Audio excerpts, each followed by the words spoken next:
Москва шаарындагы мекенештер эгерде документ боюнча көйгөйлөрүңүз болсо бизге кайрылыңыз. ННН, СНИЛС, трудовой договор, медкнижка, медкарта, перевод паспорт, перевод көлүк, ОМС, ТМС, черный список жана башка. Баса белгилеп кетчү нерсе регистрация жасабайбыз, башка документтин бардык түрүн бүтүрөбүз. Экрандагы номерге кайрылыңыз. Москвада чеченстандык жаран кыргызстандык таксистке ок чыгарды. Москва шаарында чеченстандык жаран такси айдоочусу болгон кыргызстандык жаранга тапанчадан ок чыгарып качып кеткен. Бул тууралуу Ретовка телеграм каналы жазды. Окуя видео регистраторго түшүп калган. Анда такси айдоочусу кетип бара жатканда жанына гелик унаасы жакындап айдоочусу таксистке аны жөөлөп кеткенин айткан. Такси айдоочусу аны сабырдуулукка чакырып, "Тынч бол, мени ок, кыйналып каласың кийин" деп эскерткен. Бул сөздү уккан гелик унаасынын айдоочусу травматикалык тапанчасын алып чыгып таксистке карата бир нече жолу аткан.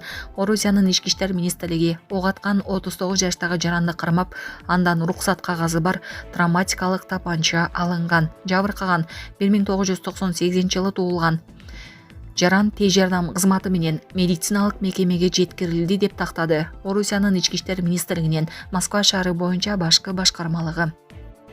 Этин силер жеп сөөгү медиага калат экен. Жеңишбек Токторбаев Оштогу университеттерди сынга алды.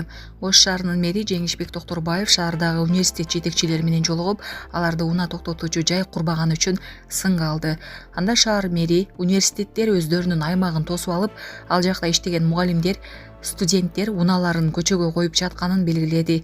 Сиздер бүт баарын тосуп алыпсыздар. Бул унаалар каяка батат? Этин силер жейсиңер, сөөгү медиага калат экен, деди Жеңишбек Токторбаев. Жеңишбек Токторбаев бул маселени керек болсо президенттин алдында көтөрөрүн айтты. Силердин өзүңөрдүн аймагыңар татынакай болсо болду экен. Шаар менен ишиңер жок экен да, деди Ош шаарынын мэри. Тайвандын коргоо министрлиги Кытай армиясы чек арага жакындап жатканын маалымдады. Тайвандын коргоо министрлиги аралдын чек арасына жакын жерде Кытай армиясынын 41 учагы жана 9 кемеси байкалганын маалымдады. Бул тууралуу чет элдик басылмалар жазышты. Маалыматка караганда 28 учак Тайвань кысыгынын орто сызыгын кесип өтүп, аралдын түндүк, борбордук жана түштүк батыш абадан коргонуу зоналарына кирген. Тайвандын армиясы абалды көзөмөлдөп, жооп кайтарганын билдирди. Тайвань менен Кытай 1949-жылы жарандык согуштан кийин бөлүнгөн, бирок Кытай Тайванды өз аймагынын бир бөлүгү деп эсептейт. АКШ Тайванды колдойт жана аралга аскердик жабдууларды берүүнү улантууда. Буга чейин Кытайдын төрагасы Си Цзиньпин 2027-жылга чейин Кытай армиясын глобалдык державага айлантуу максатын белгилеген. АКШ муну Тайванга басып кирүүгө мүмкүн болгон даярдык деп эсептейт. Дмитрий Песков Кремлди кубандырган нерсе болуп жатканын айтты.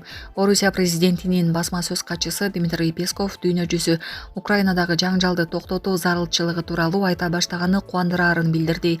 Ал бул тууралуу журналисттерге айтканын РИА Новости жазды. Песков дүйнө 2 ай мурун согушту кандай өнүктүрүүнү караштырып келгенин белгилеген.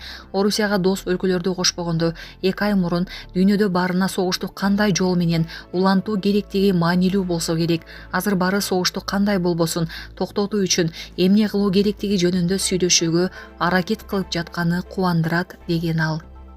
АКШ министри Владимир Зеленскийге 1 саат убакыт берди. Киевке болгон сапарында АКШнын каржы министри Скотт Бессент Владимир Зеленскийге Украинага кен байлыктарды АКШга өткөрүү боюнча келишимди карап чыгууга 1 саат убакыт берди.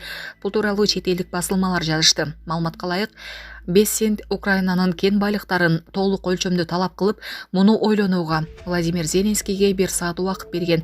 Киевтик режимдин башчысынын бул сунушту ойлонууга бир гана сааты бар болчу деп жазды Экономист басылмасы. Эскерте кетсек, буга чейин Бессент Украин лидерине каржылык келишимди өткөрүп бергени, бирок Зеленский ага кол койбогону айтылган.